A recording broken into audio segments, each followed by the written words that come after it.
Gambar simbol mata satu sangat umum di kalangan perkumpulan rahasia di Barat, yang anggota-anggotanya memiliki filosofi yang luar biasa, aktif, kreatif dengan pemikiran yang spiritual. Mata satu merupakan simbol paling tinggi dan sakral di dalam Freemason. Itu ada di papan simbol Masonik, suatu ilustrasi yang dicetak atau berupa lukisan yang menggambarkan lambang-lambang dan simbol-simbol Freemason, petunjuk kuno yang ada di seluruh laj pondok organisasi Freemasons yang digunakan untuk mengajar calon anggota. Papan simbol merupakan peninggalan dari hikmat Masonik yang asli. 3 benda angkasa ditunjukkan: matahari, bulan, dan mata satu. Matahari dan bulan memahkotai 2 tiang tinggi yang selari, membentuk segitiga sama sisi, yang puncaknya adalah mata yang memancarkan sinar cahaya ke bawah. Mata satu itu melebihi simbol-simbol lainnya karena ukurannya, posisinya, dan cahayanya yang terang. Bahkan itu mengalahkan matahari, dan pada kenyataannya itu merupakan sumber cahaya di dalam gambar itu. Karena alasan ini, beberapa anggota Masons menyebutnya All Seeing Eye, yaitu mata serba melihat. Yang lainnya mengatakan itu adalah mata Elohim. Dalam bukunya The Wonder of the Human Body tahun 1918, Dr. George Washington Carey menuliskan, mata serba melihat ini adalah mata Freemasonry, mata ketiga. Sementara aku mendapatkan informasi yang boleh dipercayai bahwa hanya sedikit Masons yang memahami simbol mereka sendiri. Kenyataannya tetap bahwa mereka menggunakannya. Artifak ini ditemukan di hutan pegunungan Lamana, Ekuador pada tahun 1980. Piramid ini bertingkat 13, sama seperti The Great Seal di uang dolar Amerika Serikat dan ada ukiran simbol All Seeing Eye di bagian atas.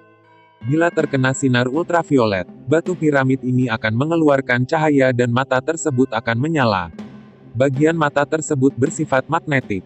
Di bagian bawahnya ada ukiran emas berbentuk simbol rasi bintang Orion, yaitu simbol pemburu besar dari Nimrod, dan ada tulisan pre-Sanskrit atau bahasa Eropa yang paling tua. Jadi boleh dikatakan artifak ini usianya sudah ribuan tahun. Menurut Profesor Kurt Schildmann, Presiden Asosiasi Linguistik Jerman, tulisan di bawah itu diterjemahkan, anak sang pencipta berasal dari sini, maksudnya Orion. Mungkinkah bahwa gambar ini, mata serba melihat Masonari, adalah mata Cyclops atau mata ketiga yang ada pada diri manusia, yang menunggu untuk dibangunkan atau dibuka? Freemasonry seringkali disebut ilmu pengetahuan jiwa. Maka ada kemungkinan bahwa suatu tata cara atau perintah khusus digunakan mereka untuk membangunkan mata Cyclops atau mata ketiga yang tersembunyi di dalam dahi mereka, yang akan menghubungkan calon anggotanya dengan kuasa yang berasal dari dimensi spiritual dengan hikmat dan kuasa yang sama yang dimiliki oleh leluhur nenek moyang mereka, yaitu para raksasa Cyclops. Menurut Blavatsky, kaum raksasa-raksasa purba mengalami kematian. Namun mereka tidak mati sebelum meneruskan pengetahuan spiritual mereka dan kepercayaan akan mata ketiga kepada keturunan-keturunan mereka, kepada peradaban-peradaban paling awal dari manusia.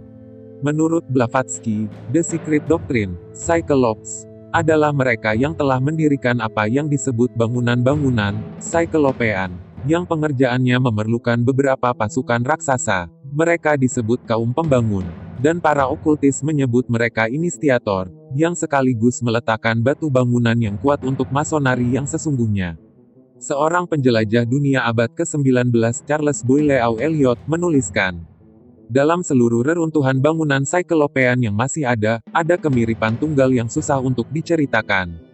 Diduga bahwa Cyclopean adalah sekelompok Freemasons yang dipekerjakan untuk mendirikan bangunan-bangunan rumah api, benteng-benteng, dan sebagainya, yang menurunkan seni misterius mereka dari generasi ke generasi, dan bahwa bangunan-bangunan besar mereka yang menakjubkan itu menimbulkan mitos yang dengan namanya itu mereka dihubungkan. Dari bukunya Freemasonry dan The Illuminati, Peter Farley menuliskan, teks-teks sejarah populer dan ensiklopedia biasanya menggambarkan Illuminati berasal dari Bavaria pada tahun 1776. Namun, asal-usulnya sebenarnya jauh ketinggalan sampai ke belakang. Illuminati berhubungan langsung melalui Masonari kepada matahari dan mazhab Isis dari Mesir kuno. Istilah Illuminati digunakan oleh seorang penulis awal, Menendez Pelayo, kira-kira sejak tahun 1492 dan disematkan kepada suatu kelompok yang dikenal sebagai Alumbrados dari Spanyol. Kelompok Alumbrados ini dikatakan menerima pengetahuan rahasia dari sumber tak dikenal tingkat tinggi. yang mempunyai kesan terhadap kecerdasan supermanusia. Kelompok ini akhirnya dikutuk oleh keputusan penyidikan besar pada tahun 1623, yang menyebabkan peperangan panjang antara gereja Roma Katolik dengan serikat-serikat rahasia. Beberapa penulis menuntut bahwa ada suatu kelompok yang dikenal sebagai Illuminati One yang tercerahkan didirikan oleh Joachim dari Floris pada abad ke-11 dan mengajarkan doktrin Kristen kemiskinan dan kesamaan. Taktik ini untuk menyamarkan Iluminisme di belakang selubung kekristenan. Penulis lain menjejaki Illuminati hingga kepada kelompok Ismailian yang menakutkan, yaitu mazhab Islam, yang juga dikenal sebagai Assassins atau pembunuh. Didirikan tahun 1090 oleh Hasan Sabah, kelompok ini menggabungkan penggunaan obat bius hasyis dengan pembunuhan sebagai jalan utama mereka mencapai iluminasi atau pencerahan. Pembunuhan merupakan pengalaman mistik dari cabang sekolah misteri ini. Mereka tidak hanya mempertahankan kuasa mereka dengan pembunuhan dan ancaman pembunuhan, mereka percaya bahwa seorang pembunuh dapat memperolehi pengetahuan atau energi jiwa dari korbannya. Ini adalah teori di belakang pengorbanan-pengorbanan hewan dan manusia yang dijalankan para satanis di sepanjang sejarah, termasuk ritual penyiksaan dan pelecehan anak-anak kecil. Agama-agama primitif mendapatkan kesan yang sama melalui ritual tari-tarian dan pukulan-pukulan tambur atau hentakan-hentakan drum. Mencari bentuk iluminasi seperti ini menjadi daya tarik utama dari obat-obat bius seperti marijuana, hashish, LSD. Mazhab Buddha tertentu dapat memperoleh iluminasi melalui ritual-ritual seksual yang dikenal sebagai ajaran yoga, atau melalui berbagai bentuk meditasi berbeza. Kumpulan-kumpulan para penyihir masih menjalankan perhimpunan mereka dalam keadaan telanjang bulat dan mengambil bahagian dalam ritual-ritual seksual berkelompok untuk mendapatkan kesan yang sama. Mereka juga mengambil bahagian dalam pesta korban-korban binatang bahkan manusia. Fakta yang menyedihkan adalah meskipun seks, obat bius, tari-tarian, dan hentakan-hentakan drum dipercayai melepaskan banyak pengetahuan spiritual, para satanis percaya bahwa pengorbanan-pengorbanan manusia memberikan lebih banyak pengalaman spiritual dibandingkan hal-hal lain.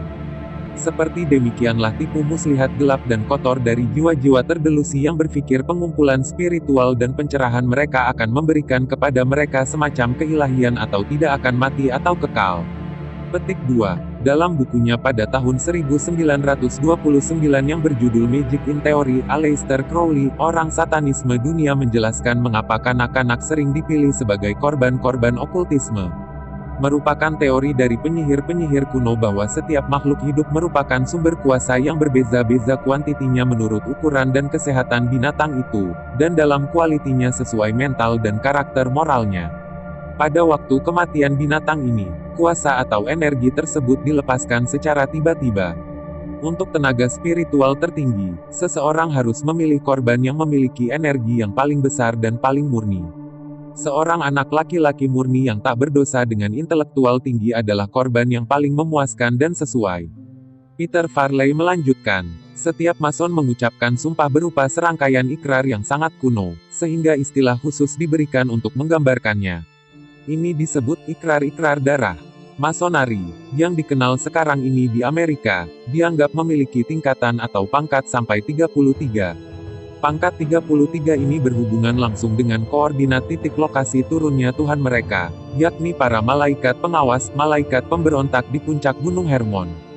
Gunung Hermon di Poenisia, lokasi pertama pengaruh, dewa-dewa, dengan manusia, berada tepat pada 33.33 derajah latitud utara dan 33.33 derajah longitud timur, 2012.000 dari garis khatulistiwa dan 2012.000 dari meridian utama.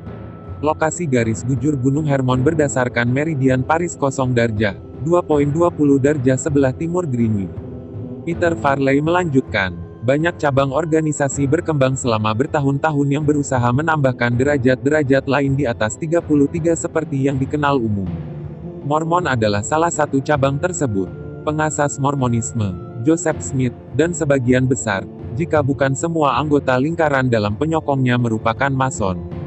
Dia memakai banyak ritual-ritual masonik untuk mazhab baru Mormon yang diciptakannya. Melewati masing-masing tingkatan, Mason harus bersumpah ikrar yang lebih kejam. Ikrar upacara untuk 3 darjah pertama Mason merupakan rahasia masonik yang dijaga sangat ketat. Bahkan, setiap Mason harus bersumpah membunuh rakan Mason manapun yang berani mengungkapkannya.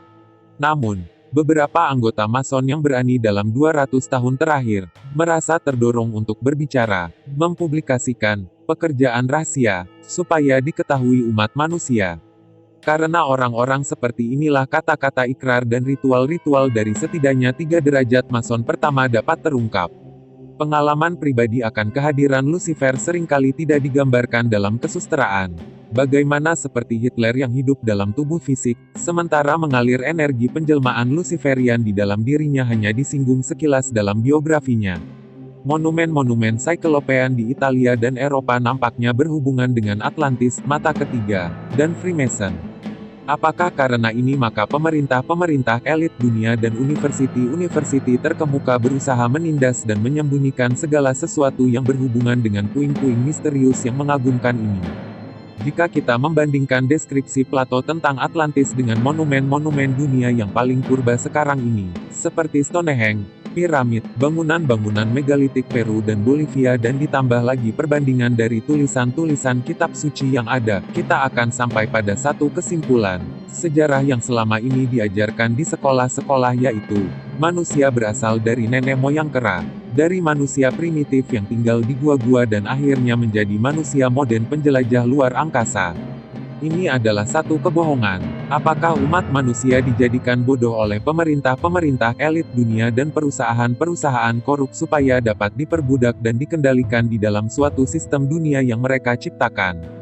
Tembok-tembok Cyclopean Italia dan di seluruh dunia telah mengancam pandangan sejarah evolusi. Dari manusia gua berubah menjadi manusia modern penjelajah angkasa, yang merupakan agenda majoriti besar yang dipaksa oleh pemerintah-pemerintah elit dunia, universiti-universiti, dan media massa. Monumen-monumen megalitik di Italia dan tempat-tempat lain di dunia menunjukkan adanya keberadaan suatu peradaban super canggih yang ada di zaman purbakala di semenanjung Italia dan semenanjung Yunani. Suatu peradaban yang mungkin beberapa tahun cahaya lebih maju dibandingkan bangsa Etruskan dan Romawi, dan peradaban manusia kuno lainnya di seluruh dunia. Dengan kata lain, bukannya berasal dari kera, manusia sesungguhnya adalah makhluk ilahi yang diciptakan oleh Elohim. Setiap manusia memiliki elemen ilahi di dalamnya, yang menjadikan kita roh yang kekal yang hanya sementara saja tinggal di dalam dunia material. Dan bahwa ada suatu bentuk peradaban tinggi di bumi, yang tidak terlalu jauh di masa lampau, yang memahami hukum-hukum surgawi dan alam semesta dengan lebih baik daripada manusia sekarang ini. Suatu bentuk kaum yang lebih maju dibandingkan kita sekarang ini. Mengapa ada usaha untuk menutup-nutupi dan menyingkirkan bukti-bukti aktiviti para malaikat yang jatuh dan keturunan raksasa mereka pada masa pra-banjir besar? Apakah ini juga yang menyebabkan semua tulisan yang berhubungan hal tersebut, seperti halnya kitab Henoh disensor, karena kitab ini mengungkapkan dengan biasa aktiviti para malaikat yang jatuh dan keturunan raksasa mereka? Bolehkah kita berspekulasi bahwa sebenarnya para elit penguasa dunia ini sebenarnya adalah keturunan para malaikat yang jatuh itu?